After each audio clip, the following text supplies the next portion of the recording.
Close your eyes and imagine. What if the things in life that cause us the greatest pain, the things that bring us grief, are challenges? Challenges designed to help us grow, to ultimately become what we were always meant to be. We feel like we've been buried, but what if, like a seed, we've been planted?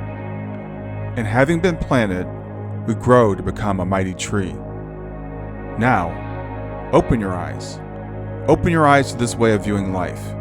Come with me as we explore your true, infinite, eternal nature. This is Grief to Growth, and I am your host, Brian Smith. Hey everybody, Brian back today with another episode of Grief to Growth. Today I'm thrilled to introduce to you Lissa Friedman. Lissa holds a PhD in art therapy, an MA, and an EDS in mental health counseling. Throughout her life, she's been deeply interested in the intersection of art, spirituality, and psychotherapy, and she believes those are all interconnected. Lissa has been an artist since childhood, and she had spiritual experiences at a young age. In fact, her first experience, she reports, was the age of 6, and I'll let her tell us about that. But later on, she had encounters with light beings who would visit her before bedtime. And her spiritual journey took off at the age of 19 when she began practicing Transcendental Meditation, otherwise known as TM, which eventually led to her various spiritual awakenings. Now, a particularly significant experience occurred a few years ago when she received a message urging her to share her spiritual energy with others. This led her to organize meditation groups where she and the participants experienced energy flows together.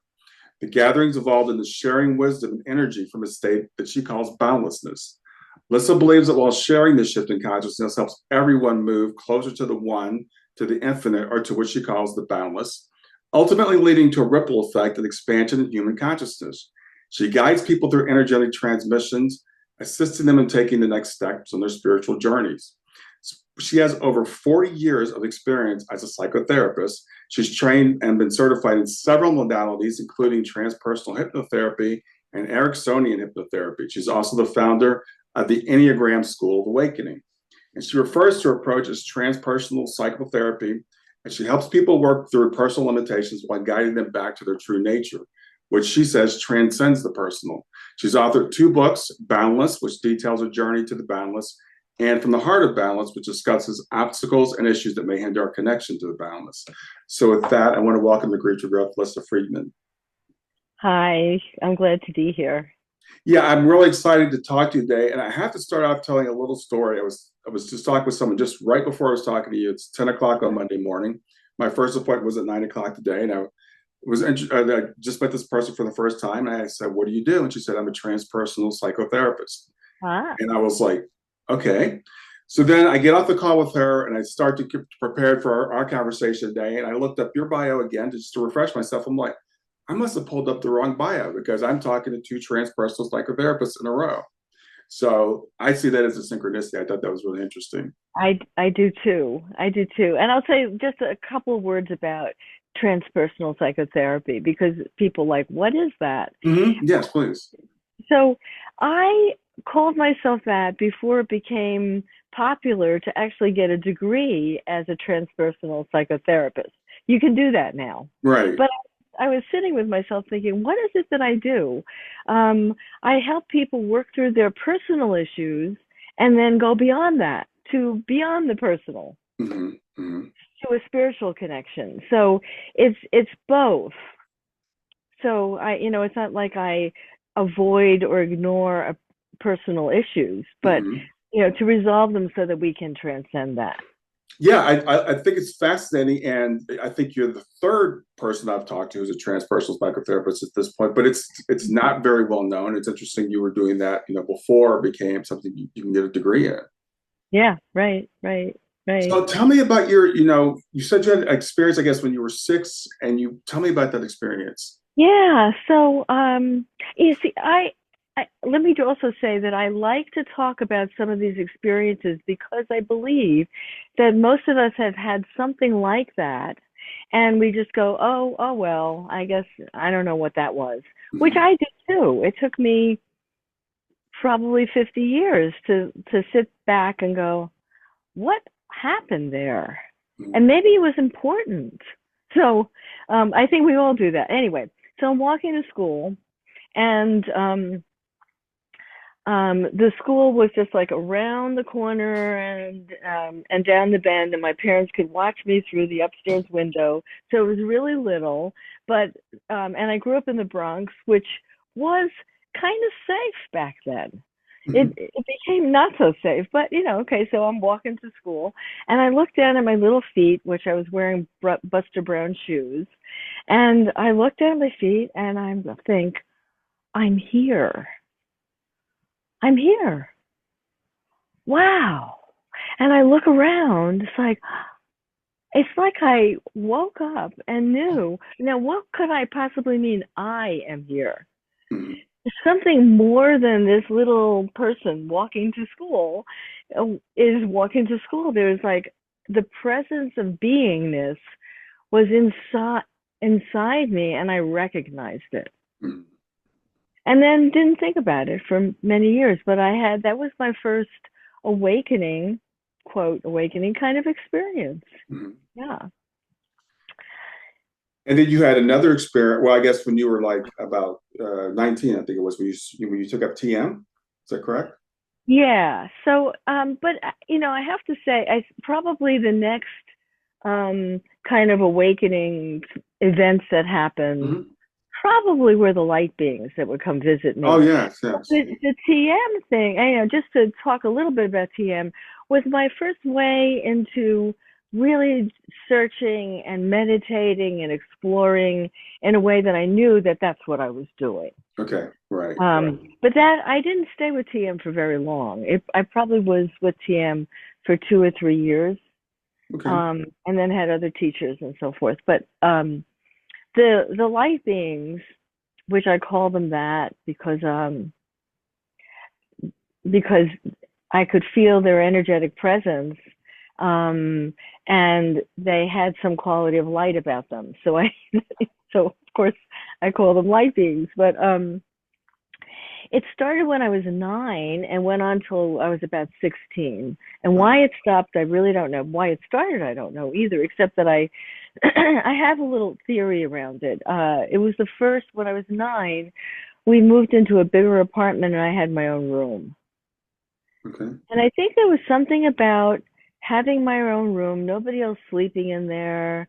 It was quiet, it was solitary, that it gave this allowed this opportunity. And um, so I would be going to sleep at night. It was before I went to sleep. I was just sort of lying around. I usually would start off on my back, and I'm lying around, looking around, and I could feel the energy in the room shift a little bit. And as soon as it did that, I would, oh, they're coming. And then I would feel the weight of 4 of them sitting on my bed. Hmm. I didn't exactly see them, but I could sense the light of them. I could feel the energy of them clearly sitting on my bed, and I would become very alert. And then they would ask me ridiculous questions like, what's your address and can you spell it for us? Oh, wow. Okay. And what's your name? I mean, they'd ask me, every night. So I knew they knew the address and they knew my name, but I would spell it for them, and I would feel their energy and their presence. And I liked it. I wasn't scared. Hmm. Um, and then they would lift off the bed and they would leave, and then I would roll over and go to sleep. Wow. Okay. And it was clear. It was like, oh, okay, now I can roll over and go to sleep. And then in the morning, I wouldn't think anything of it again. They never told anybody. Um, and the next time so after 16, I stopped having that connection, forgot about it, didn't think about it, didn't wonder Mhm. why aren't I having that. So that ended at 16, and probably in my 20s, 30s, when I would meet someone that I thought knew things, a psychic or a spiritual teacher, I would say, "This happened to me. What do you think it was?" Mhm. And they would give me an answer that I would think, I don't think so. And I would go on. I can't even tell you what the answers were, but it was like, no, that doesn't sound right. So, but then I was learning how to do past life regression. I studied with the Michael Newton School Hmm. Institute, and I'm learning how to do past life regression, which means that people are doing past life regression on me. And there's a process where you go into trance and then you go back through your life, not looking for memories exactly, but you're just going back and you go to a time in your mother's womb. It's just a way of kind of accessing memory. And so I go to a time in my mother's womb and I have the conscious thought, well, I don't know what that is. But, right, because the conscious mind can't do those things. But um, the one of the first things that happens is I feel the energy of the group, and I call them my group, which is why when I read Frances Key's books, Hmm. she calls them the team. It's like I have a group. Hmm. It's like, oh my God, I have a group. She has a team. So so the group energy is there, and I just started weeping. It was probably the most important part of the regression. I did remember something. I saw people that I had no memory of, but that didn't mean anything to me. What was big was that the group was there, and I was reconnected with it. Hmm. So that was really exciting to me. Wow. So Yeah. I'm curious, you said during the time from you were 9 to 16, so like 7 years, these beings are coming in periodically to your room, I guess not every night. Did they ever deliver any messages or did they just ask No, questions? no. But so later on, I understand. Okay. Okay. So I'll go fast forward and then Yeah, we can go back. we could jump Okay. around, sure. Yeah. Okay. Okay, they come in during the past life regression and I'm so excited, but I keep forgetting about them. I keep like, I think, well, I'll write in my journal and I'll ask questions. And then I would forget about the journal for months at a time, right? And then I'm walking down the street one day, um, and these words come in like clear. If you've ever had that where words come in, they're not yours and Mhm. they're coming from somewhere. And the words are, it's time. And like, it gets my attention. I'm like, okay. And then I realize, for what? It's time for what? I don't know what it's time for. So, but I take that in and I think, okay, it's time.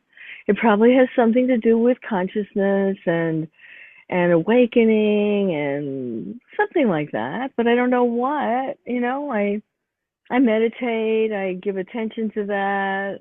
What could it be? So Hmm. that's when I do decide I'm gonna ask the group because maybe this is about that, Yeah. right? So I say, what's this about? And that energy that I recognize as their energy comes flooding through me, and I'm like, oh my God, okay, it's time for this to come in. All right, this is fabulous.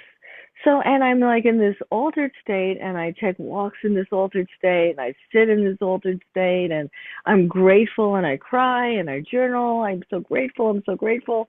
And then I hear very clearly, this is not just for you.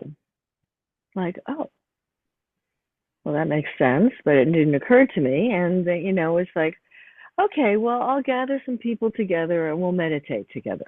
Hmm.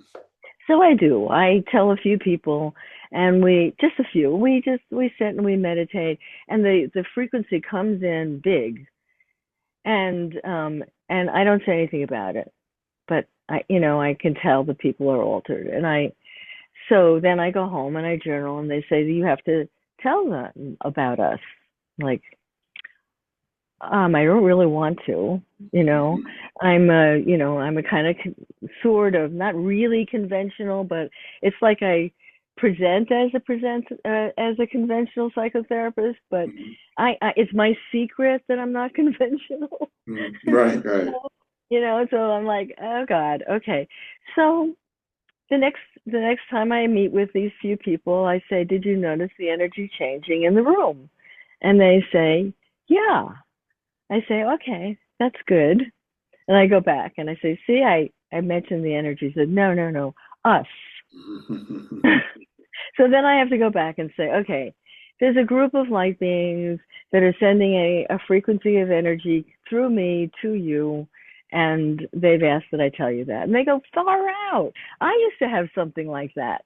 So it was like, it normalized it. Mm-hmm. And then from then on, I was able to say, okay, I feel the energy shifting, and maybe you will, maybe you won't. It's okay, whatever. And I'm just supposed to share this with you. So for the first 3 years of this, there was no words. I'd go home and I'd journal and say, so is there a teaching? No, no teaching. Just share the energy. Share the frequency. That's what's important, to shift the frequency of humans, because the earth plane frequency is usually has to do with fear and anger, and this is lighter, and it's love and peace and connectedness. So shift that. Mm-hmm. Okay, I can do that because I'm not doing anything. I'm just opening up, and this is happening. So this is good. And then the pandemic happened, and the group went away. No, there's no groups. I'm seeing clients only on Zoom, and I moved somewhere that was actually at a retreat center right before the pandemic, not realizing that I was about to go on a long retreat myself because of the pandemic, right? And so I wrote Boundless. Mm. And I wrote Boundless, and obviously there were words coming through. Ooh, I have to plug this in. It might die. Let me just plug this in. Yeah. Just take a second to plug it in.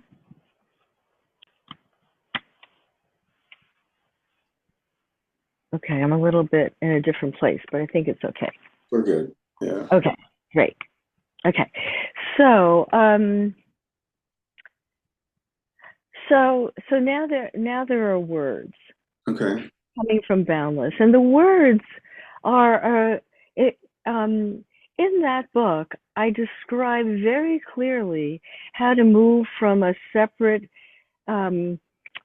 contracted, suffering place to an expanded, boundless energy. How you move from one to another, and so now there are words. Mm-hmm. And when I could meet with people again, there was a lot to say and a lot to share. Mm-hmm. So, and what that led to is,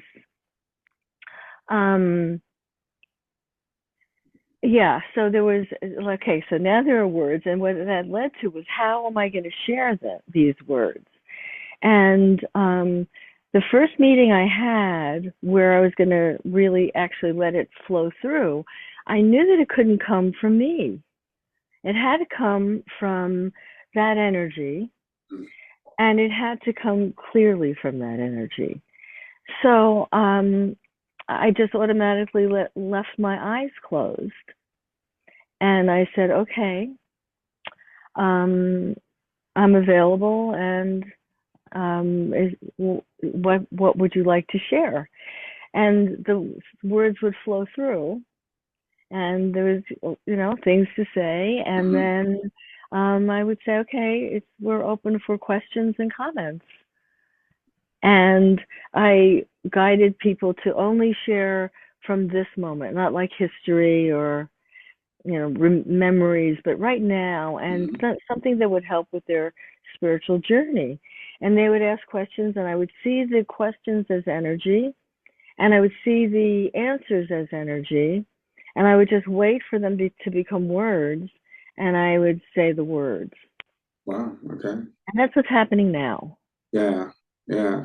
So that's up to date. Yes. I mean, we about 50 years, but yeah, well, it's interesting. I'm so fascinated by the light beings when you were a child.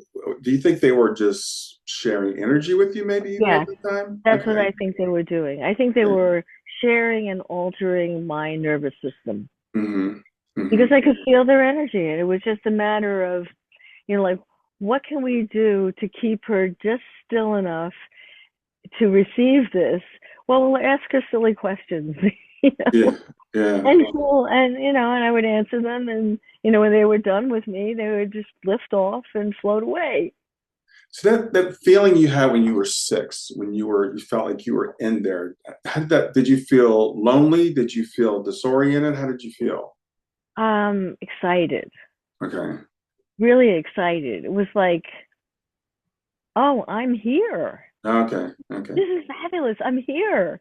It, you know, yeah, it was like I had been walking around a little bit in a daydream, Hmm. like a foggy, not really noticing things and moving through life. I mean, it was only a few years, but I think most people might spend an entire lifetime doing that. But Yeah. and life was okay. It wasn't bad. It's okay, and I'm just kind of in a dazed. And then it was like, oh, like all my senses were alive and awake, and now I'm actually seeing everything through these eyes, which somehow is connected to something bigger. Hmm. It was great. Yeah. Yeah. That feeling of knowing that you're not your body, I think it could be most of us, as you said, for most of our lives, we identify this is me. It's like this is me, and you went beyond that. That's right. That was the first inkling that that was the truth.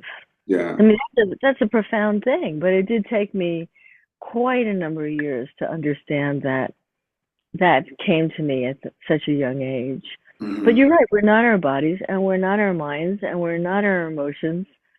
We're something more. What we are is more than that. Hmm. Yeah.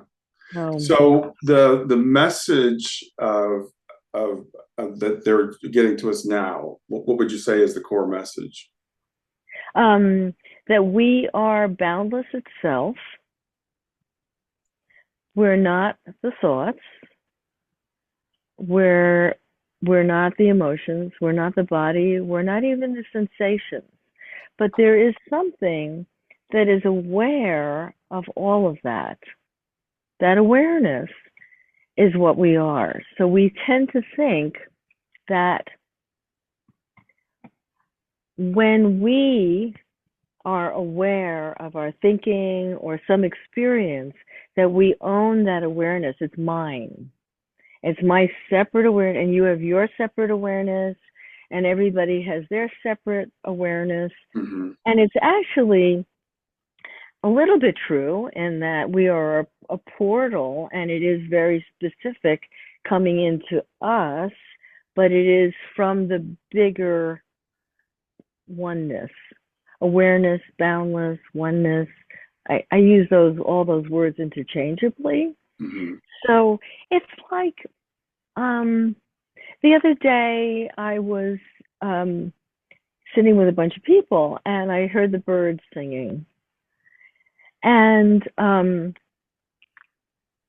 it was so clear to me that the birds were singing in me, Yeah. right? Yeah. And so, like, well, what do I mean by that? Are they singing inside my head? No. Um, they're singing inside something that I call my awareness. I'm conscious of the birds singing, but it was so clear that, okay, they're singing in me, and the me is awareness itself, is the boundless. Yeah. And there was such an example of that's what I am. And that's what we all are. And yeah, so that's what we Yeah. are. It's a really interesting concept, and it's because when I heard your story and you talk about 6, I was about 6 when I felt very lonely. I felt very Oh, disoriented, and I felt like I missed that connection to. It's like, why are we so separate? Was the feeling that I had. yes. Well, that's a big deal too, Yeah. to realize that at 6. Yeah. It's kind of like realizing what's not true, but really feeling it. And like I said, a lot of 6-year-olds are just kind of la di da. Yeah, yeah. Like I said, for me, it was like, why? I felt like there was something missing that as I get to the point that I am now, where I'm, hearing about yours talking, And I'm listening to Seth materials right now, and Ah, that's just yeah. mind blowing. And reading, we both love Francis Key, the team books. And I'm Yes, like, okay, this is the truth, this is the truth. that we've forgotten. Yes, this is the truth that we've forgotten. And so you mentioned the teen books and what they talk about too, which is, when I was reading them, I was very aware of my group and the kind of quote teachings coming from there. And I knew that while they were light beings, they were also part of the one, Right. not separate from that. It's not like, there's there's the oneness, and then there's the group. No, it's like that they were getting their truth from the boundless itself, from Mhm. the source. And in the teen books, they talk about that too. They'll give their teaching, and then they'll say yes, and we're connected, we're all one. That's all that's going on here. Mhm. So that helped me really resonate with that as well. Right. Well, it's interesting because I'm getting these different teachings from different places, and they're all saying the same thing. And it's when I read some of the things, and I asked you to send me some questions before, like some things we could talk about, and you talk about like giving up our identity, Oh and yeah, it's a very scary. First of all, people would say, well, first of all, what does that mean? Because I yeah. am my identity. How do I give it up? So help me to unpack that some. I'm excited to announce I have a great new resource. It's called GEMS, 4 Steps to Move from Grief to Joy. And what it is, it's 4 things that I've found that I do on a daily basis to help me to navigate my grief. And I'm offering it to you free of charge. It's a free download. Just go to my website, www.grieftogrowth.com/gems, GEMS, and grab it there for free. I hope you enjoy it. Yeah, that it's funny because that's what just occurred to me that we should talk about when you brought that right before you brought it up. So we're on the same page. Um, so one of the the most important things that I had to learn was giving up identity, and that I had. So I did TM, I did some other guru kind of meditation things, and then I found a teacher that I had for about 10 years. And what I got from her, mostly, I got a lot from her, but what really stuck was the identity thing. Mhm. Really, I mean, it never occurred to me. Like she would say things like, "You think that you're the kind of person that blah blah blah blah blah," and I'm like, one, I didn't even know I thought that, but yes, that's probably true, and I am that kind of person. Like, so what's the problem? Yeah, right. Right.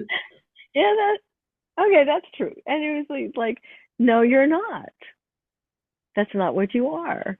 So it made me kind of dig in there to like what and so many layers and levels of it. It's like, okay, I'm the kind of person that may feel shame and sadness a lot.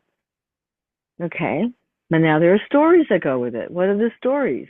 Now that's part of my identity, that I went through this and that and feel these emotions because I went through all that. Now, is that true or not? Yes, it's true, but is it who I am?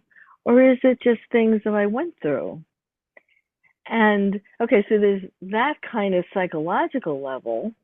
Then it's I'm the kind of person, my identity is maybe my age or my gender, or and which is of course a big issue these days. Mhm. And I think it's great to try to figure out your gender. I do. I think it's a step along the way in individuation. Mhm. But at some point we don't have a gender, Right. Right. you know? So it could be all those things. It could be that I identify with the kind of mind I have, with the kind of body I have, with the kind of emotions I have.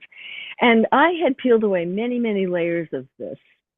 And then about 11 or 12 years ago, my marriage fell apart, and I had lived in a big home on a lake. It was beautiful, beautiful land and country, and had a big community, and had, I taught art and meditation, blah, blah, blah, great. And, a lot of friends. And I kind of knew that if this marriage ends, I think I'm blowing apart my life. But I don't know how that's going to be. But I wound up having to leave my home, and I wound up moving to California briefly, but leaving everything that I had and going to California, and also knowing that, oh my God, this is really going to challenge my identity. My identity as a therapist, having a practice, having a community, people that knew me. I was living in what I call a small town, Gainesville, Florida. People that live in the rural areas think of it as the big city, but Yeah. I'm from New York. It's Right. not a big city. Right. So, the identity that I had there, and I knew, okay, this is going to be probably bring up some stuff for me. And I got to California, that whole identity was gone. Psychotherapist, connected in community, group of friends, private practice, teaching art, doing art, whatever. It was gone. I was devastated. Yeah. In a way that I thought I would never have to be. Right. Right. I was terrified, and that's an emotion that I didn't do much of. I did a lot of shame and sadness and some anger, but terror, not so much. Right. So I was terrified, and I could feel like, okay, now I really have to know myself without any of that, without any of it, and then realizing that also, in order to really live the truth that I am this boundless one, I can't even hold on to beliefs. I can't believe in it. It can't be a belief. It has to be something that I know so thoroughly in my body and beyond my body that, that is not like, oh, I believe that that's true. It has to be known. So, yeah, letting go of all of our identity, because anything that sets us apart sets us apart. That's really a concept I think that people will have to play around with, and really, and sometimes we can experience those things. Like you said, when we go through the loss of a job or a divorce, or in my case, the death of a child or of a spouse or something, because we start to believe that we are the things that are around us. And when those things are suddenly ripped away, yes, it takes us to a right. different level where, I can imagine you, as you were telling us, you land there and you're like, but I'm still me, right? You're still what am I? Right. But what am I without this? Yeah. I don't know, and I'll just share just with you, we don't have to go into it at all, but I lost a child as well. So I know that. Okay. Yeah. Yeah. Well, that I've heard a lot of people say, am I still a mother? Especially if it's an only child. And it's like, yes, that's a part of who you are, but that's not who we are. That's not who we are. Right. And so there's some things that happen to us that contribute to what we're bringing here, but it's not who we are. And if it's really a powerful thing, it's very hard to let it go. It was very hard for me to let go of that as my identity. Well, as you said, it's terrifying. Yeah, it's terrifying because we think that that's all that we have. And I know that people, when we first try to introduce these concepts to people, they're like, "This, it seems nonsensical." But as I've come along and I read about Frankie's books, the team books, and yours, what you're talking about, and I'm listening to Seth's material right now, or I listen to books more than I read because I walk when I do it. Yeah. But it's like mind blowing because we are not, and if you believe in reincarnation, which we've been different lives, we are. It's all happening at the same time. So we are all of these things. Yes. That's right. There is only, because there's no time and there's no space. Right. It's really one thing, that however we look at it, all happening now. And yeah, it can be terrifying, but it's when once you've crossed the road and you look back, you realize, oh God, there's nothing to be afraid of. Mhm. It's you're letting go of something small for something infinite. Right. These little things, this happened to me, and this is how I know myself, and this is what I do, and people know me this way. I'm letting go of those little things for the eternal, for the infinite itself. Well, when you talked about your experience, and I was thinking about my own, I was interviewing a guy, and we were talking about the reasons we come to Earth, right? So people say, well, why would I choose this? Why am I here? Am I here to learn? Am I here to have experiences? Am I here to grow? If I'm already perfect, and blah blah blah. And he said something I'd never heard anybody say before. He said, part of the reason we come here is to feel that feeling of abandonment, to feel that feeling of being small, to have that experience of Mm. being alone and to be weak and Mm. be powerless. But then it's ironically, we ended up clinging to it. And we Yes, said, this is that's who the I am. problem. That's the Right. problem, right? That's yes, we whatever that is. So, and that might be, I don't want to. Anyway, I'll say what I'm going to say. That might be his reason. He Mm-hmm. came to, it was for me to realize this. For some of us, it's something else: loss, Mm-hmm. grief, Yeah, compassion. I don't think there's any one answer, but that was Yeah, because we talked about, again, is it growth? Is it experience? Is it to learn? And that was one I hadn't thought about, but then I realized that's something that's pretty much universal. At some point, I think we feel that, like, I mean, at least it was for me. It resonated with it me. is. It's true. It is universal. Yeah. I agree with that. And yeah, is it that? We all have to go through that. Hmm. And I think we're here to know that we're the boundless and help everybody else. Yeah, and I mean, we grow from that. That's how we grow, the empathy and the little things that we do. And again, once we start to peel away these layers, and I was listening to Seth this morning. He was talking about, I was the spice merchant in Denmark, and I was this, and I was that, and I've been men, I've been women, I've been rich, and then that really allows us to drop the boundaries that we have when we're here. Yes, Because when I look at you, I'm like, I've been like you at some point. We're a lot more similar than we are different. right. It's so true, right? Yeah. But and there's a first phase of probably everybody's life where they're trying to figure out how they are different. Hmm. Yeah. There's a section in the second book that I wrote on gender, and when I was going to write about it, I Googled Wikipedia, like how many genders are there now, Yeah. and it was something like 102 different Oh, wow. I genders. heard 47. Okay. So I'm like, wow, okay. Well, if we're going to go that far, then it's just all the little nuances that happen within Boundless. I Right. mean, I feel like once you stop doing the binary thing, then it just proliferates into infinity. So Yeah. it's maybe the way of getting there. But it's when we're younger, we want to know how I am unique. Hmm. Hmm. And I think it's an important part of our growth to have that, oh, I'm unique because I think like this, or so we're looking for that, and it has to be really subtly nuanced because most of what we share with many other people.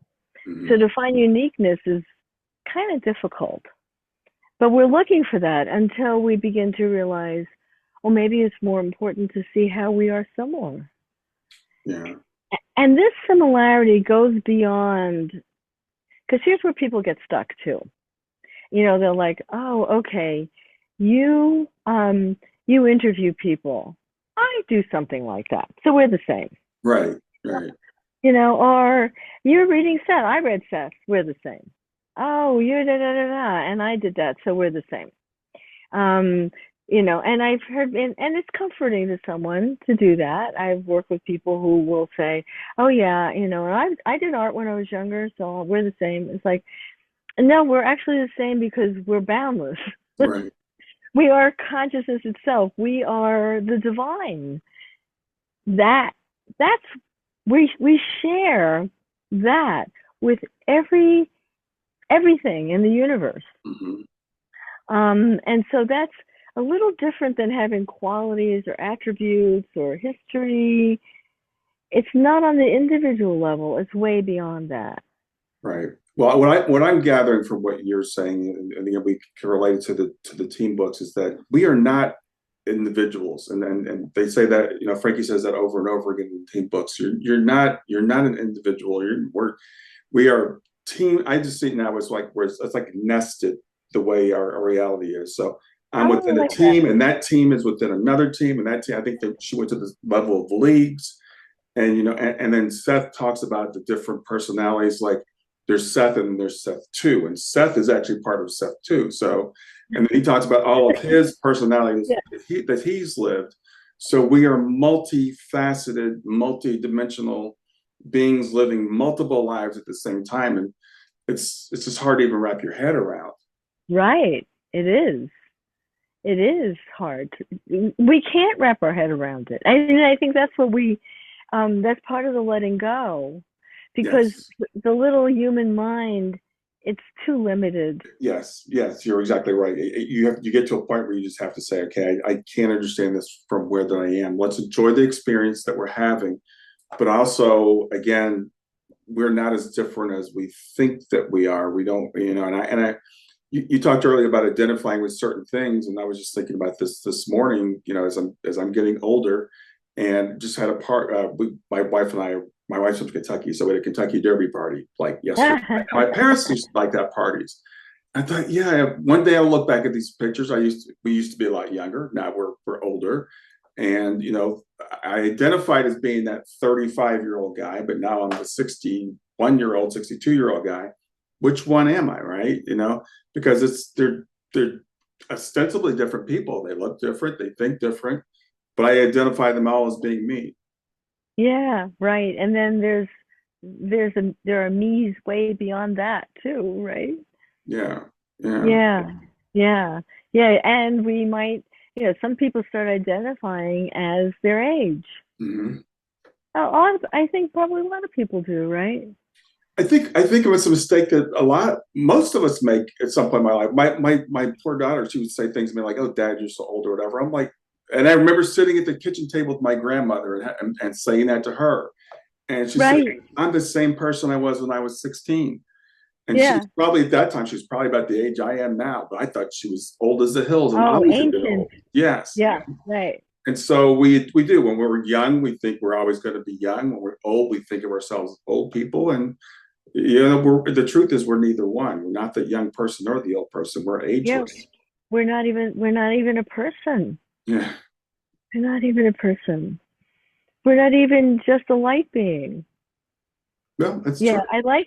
I like the nested thing a lot. It's kind of where I am at this point, as I'm evolving through this. And as I said, sometimes I just have to say, okay, I just really can't understand this. That there's no time, and I'm multidimensional. And Seth talks about, like, well, that personality that lived as that spice merchant in Denmark, that personality still exists, and it's still going on. It's still part of me, but it does its own thing. And I'm like, wow, that's really crazy. Yeah. Right. Right. Right. Yeah.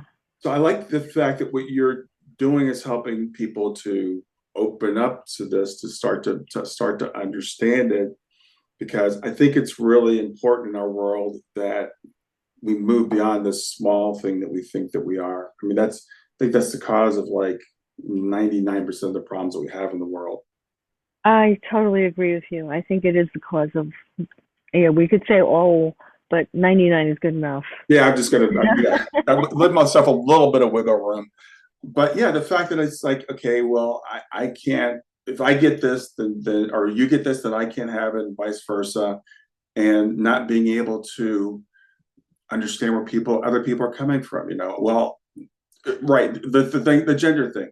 Well, clearly there are only two genders, and I'm a male and you're a female. Why can't you figure that out? Right. So simple. Yeah. But I think it's the beginning of entering into boundless. Like, if we keep proliferating, okay, there's 3, no, there's 4, no, there's 5, no, there's 10, there's 12, there's 30, there's 40. It's like, it's like, okay, it begins to be like, all right, maybe it's infinite, and maybe it doesn't matter. Mm-hmm. Right. That's where it gets. Maybe it actually doesn't matter because it's so hard to figure out. Well, just a couple of days ago, we're having another crisis at the border because we've got people are coming because of the COVID restrictions or something. There's going to be a lot of people coming, and again, this is just the way I think. I'm like, why do we have countries anyway? Well, let's get rid of the boundaries. Why do we have them? Yeah, exactly. Yeah, I know. Yeah, and so the little unique thing that is happening, and I don't think it's just happening through me, what we might call me. I think it's happening in lots of different places around the world, or around the world. Is that this energetic shift that happens when I allow this connection to happen, helps people have an experience in that moment of, that's, and they don't have the words for it, but it helps actually get that connection.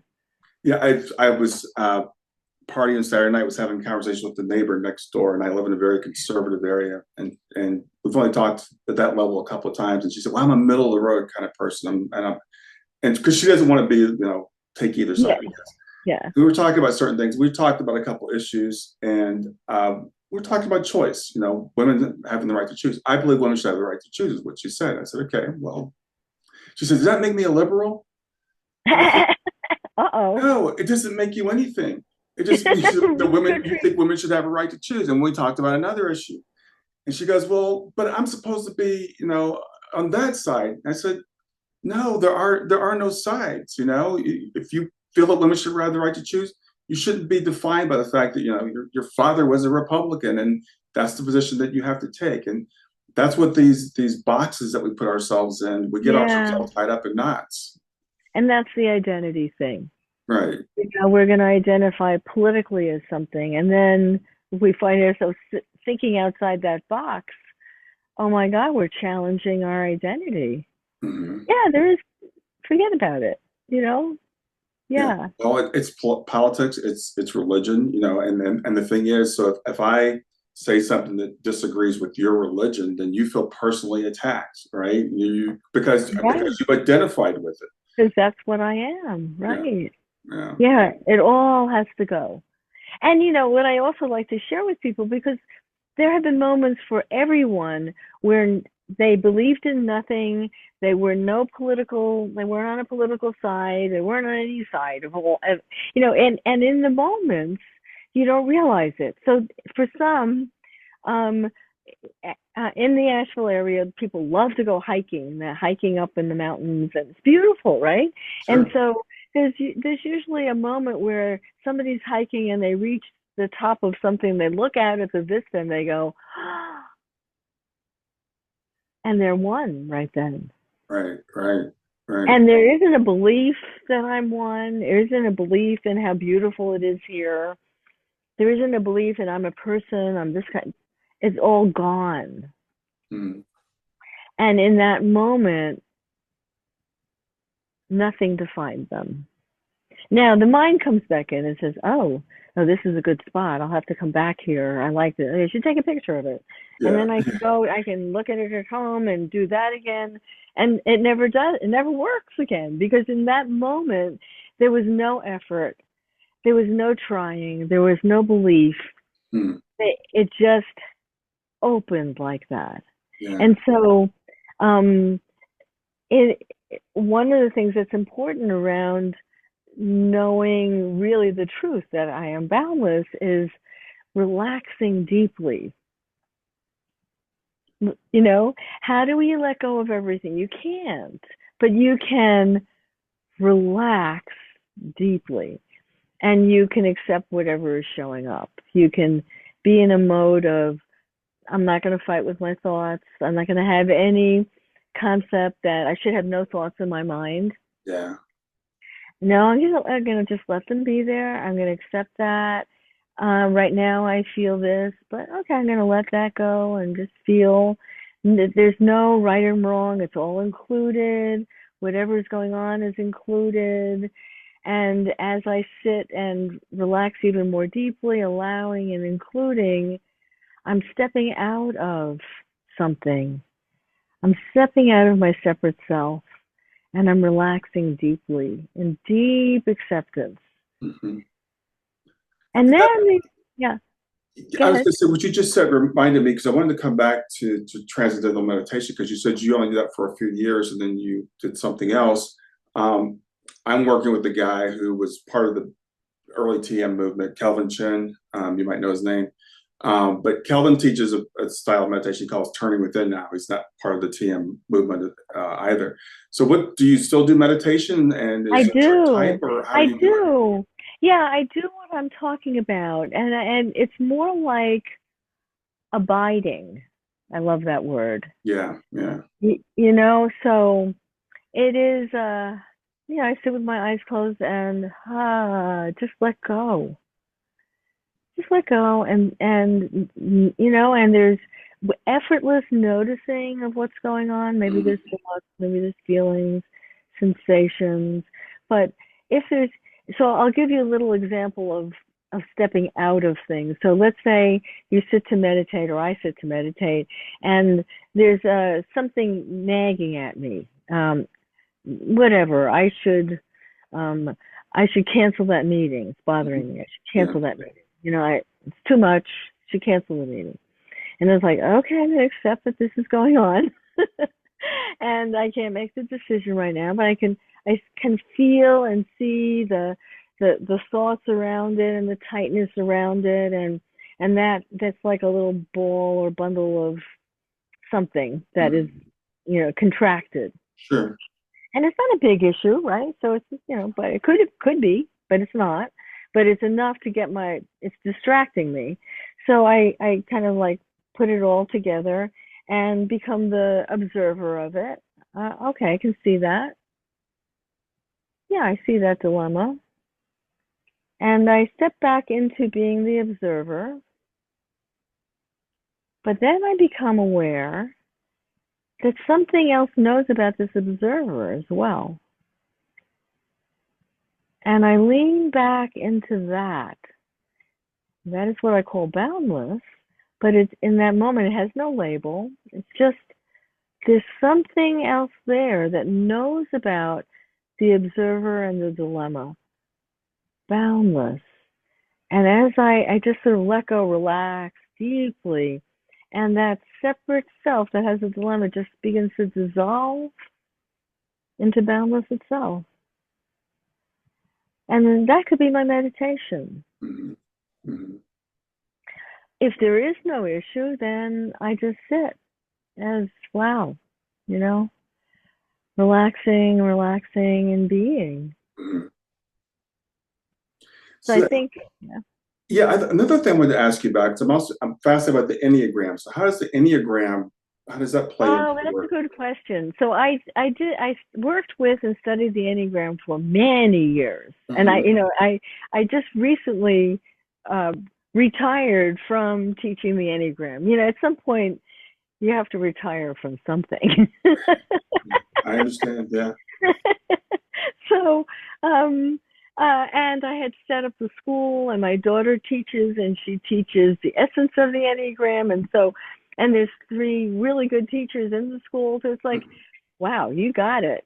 You've all got it. I can just let you have it and Okay. back out. Yeah. But while it was a really important piece for me, so there was, when I began teaching it, I have to back up. So one of the things that I did for a long time was, um, I'm hesitant to mention names. So I studied with a group of people Mhm. who was part of a mystery school, and one of the things that we studied was the Enneagram.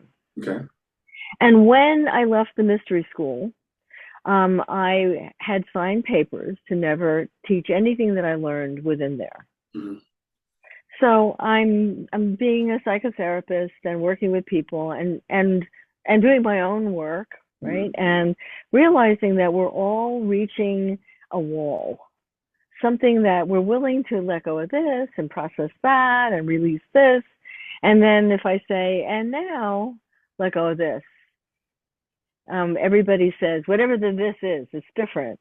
The person will say anything but that. I'll do anything, but I can't do that. Right. Right. And so I'm thinking, this is the pattern. This is that Ennea type pattern that really feels like if if I let go of it, I will die. Mm. And for me, I have the two patterns. And so I'm looking at myself while I'm looking at everybody else, and I'm realizing that if I don't do nice things for people, they won't love me, and I will be alone, and I will die. Mm. That my value is that I do nice things for people. Mhm. And I have to look at that. And then I'm looking at my clients and saying, okay, I'm recognizing this pattern in that one, and that pattern in that one, and that pattern in that one. So I started relearning the Enneagram from several other teachers so that I wouldn't breach my contract and learn, like there's nothing wrong with learning from somebody else and then Mhm. taking that knowledge and sharing it. Sure. So I started studying and learning from a lot of other people, and then I began teaching people. And what I realized that, and it's connected to the light beings as well. But when I learn something, I learn it and feel it energetically in my body. Mhm. So I was beginning to recognize that each Ennea type has its own energetic component, and it has its own core knot that it's like doesn't want to let go of. It feels like it's going to die, and it relates to identity, Mhm. um, Yeah. and so for me, recognizing that two pattern in me after having several spiritual teachers and meditating for maybe 20, 30 years, I was still acting from this pattern Mhm. and it was still running the show. So it's like it's a powerful tool. Yeah. Yeah. And particularly if people use it for awakening or liberation. I don't like the use of the Enneagram to put people in boxes and judge them, or to put yourself in a box and judge yourself, or to become a better separate person that has this type. Yeah, it's really interesting as we were having that, as you were talking about that, I've taken something called positive intelligence, and it's something that I teach now. And it's a lot of these things are similar. It says that we are a sage, that's who we are at our core, but we also all have this thing we call the judge, and then we have like these accomplice saboteurs, and there are like 8 of them. And Yes, so there's okay, it's hypervigilant, similar. there's a perfectionist, there's the pleaser, there's these There different you go. saboteurs. Yeah, And the guy that teaches that, I love him because he always says, don't say I am a hypervigilant. Don't say I am a pleaser. You have this characteristic, but that's not exactly. who you are.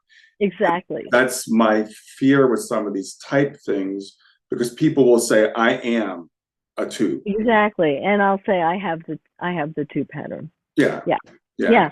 And so um and your method that it may have the same thing too is that um having the two pattern can be contracted or can be liberated. right, right, right.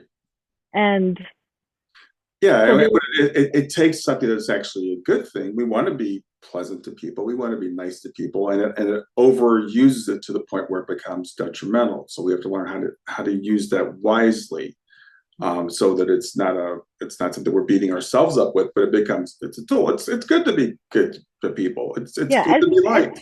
as long as it's not your identity. There was, I don't even remember who this person was, but I think he was being interviewed by someone. And this is so vague, but what stuck with me was he said, if I wake up in the morning and I don't feel good about myself, I buy a bunch of donuts and I go out and give them to all the homeless people.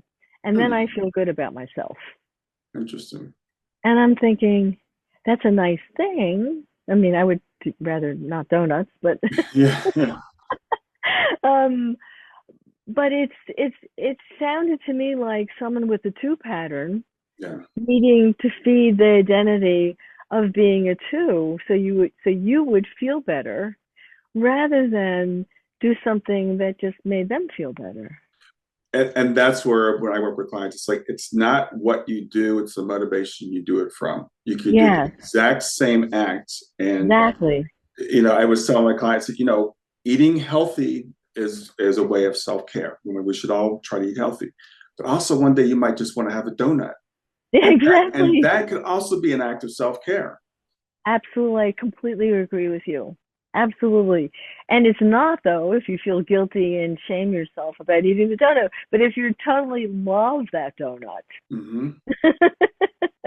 and enjoy it completely, then it could be an act of self-love. Yeah. So this comes back around to that thing about, understanding who we are, understanding that we are all these boundless things, and we're having this human experience, what we're going through these things. And in this particular incarnation, because I was talking with someone the other day, and they were saying that I need to let go of my intellect. I rely too much on my intellect, and you should really, let go of more like that. And I was listening to Christian Sundberg, who's had these multiple life experiences, and he talked about, like, he said, in this life, I decided I was going to have a good intellect. So that's my thing. That was one of my things for this life. And I'm like, okay, maybe in another life I wasn't like this, but this is who I am in this life, and that's okay.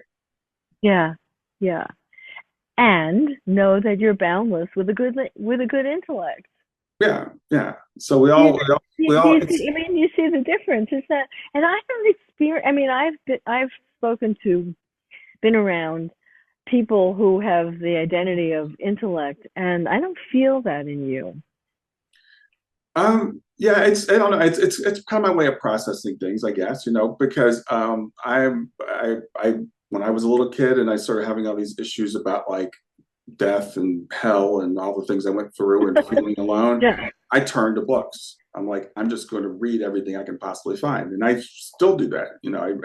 Every day I'm reading something else. Yeah, I see what you're saying. I see Yeah, what you're saying. yeah. Yeah. I'm not as much of a feeler. I'm trying to be more of that. And it's funny. I was working with Kelvin, who I said he came up in the TM movement. He was really high up in it, and he teaches something called Turning Within now. So I've been meditating for 30 years probably at this point.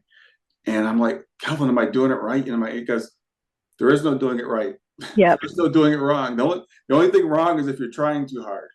So That's right. I like him. Yeah, I yeah. like him. So Yeah, and so when that's you were exactly right. talking, I'm like, this is what I'm doing. It's like, okay, just let it go. Just let it go. And even if you're Yeah, having a quote bad meditation, the fact that you meditated means that's what it was supposed to be. that's right. That's right. Yeah. Well, tell people about your books, a little bit more about your books, and Okay. what they can find in them and where they can get them. Yeah. Okay. So, two books. The first one is Boundless, and Hmm. in Boundless, um, I describe from many, many different angles how to let go into boundless, how to find it, how to recognize it, how to let go into it, and some stories about how it happened for me, like the 6-year-old story and light beings and the Enneagram, and so it's a lot of that is in that book. Hmm. And it's on Amazon, it's on Audible and paperback and Kindle. And then From the Heart of Boundless is also how you get to Boundless, but it occurred to me that there are many different things that come up in us that block it, Right. and how to deal with that. Right. So it's a little bit of a little bit more practical in a sense, And it is also Audible and on Kindle and paperback, so they can get it there. And also, let me say that I have a Monday night Zoom group. Actually, I have a Monday night Zoom group on the. I'm trying to think which Mondays they are, because there are 2 Mondays a month, but they can look it up on my website. So 2 Mondays a month is only Zoom, and 2 Mondays a month is Zoom and in person. Oh, okay, cool. So if you're in the Asheville area, you could actually come to a meeting. And in those meetings, I play the crystal singing bowls a little bit. We meditate a little bit, and then I let go and go into that state where I'm receiving from another dimension, or from Boundless itself, we could say. And people ask questions and there are answers. And so that's the process on the Zoom and the in-person Monday night thing. I also do retreats in this area. Oh, wow. Okay. Yeah. So there's one in the fall in Flat Rock, North Carolina. Beautiful, beautiful place. Nice. Sounds great. So, Lissa, how can people reach you? So, LissaFriedman.com is the website. Right. LissaFriedman.com is the website. And you can email me through that website. That's probably the best way. Yeah. Well, it's been a pleasure talking today. Thanks so much for doing I this. had fun. You're good. You're All good right. at this. Have a great rest of your day. You too. Okay. Bye.